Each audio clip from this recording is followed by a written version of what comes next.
Good morning mga kaibigan. Magluluto tayo ngayon ng poached egg gamit ang ating Salad Master Egg Cups. Lagyan lang ng tubig yung ating pan, Salad Master pan. And then of course, susunod, lagyan natin ng itlog. Okay? Mabilis lang. So eto na, kasyang-kasya ang tingnan mga kasyang-kasya yung itlog. Ayan. So tatakpan na natin siya ngayon. Alright? And for a few minutes, luto na yan.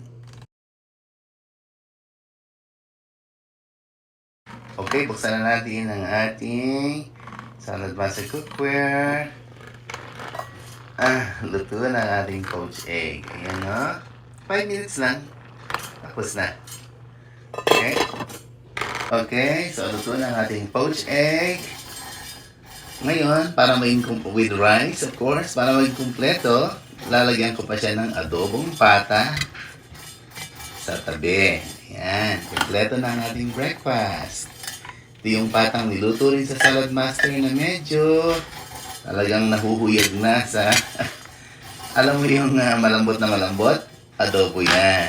So, perfect na ang breakfast. Siyempre, tikman natin. Okay, tikman natin ang ating poached egg. Nako, lalagyan pa na ito. Yan o. Ang sarap! Natural na natural ang lasa.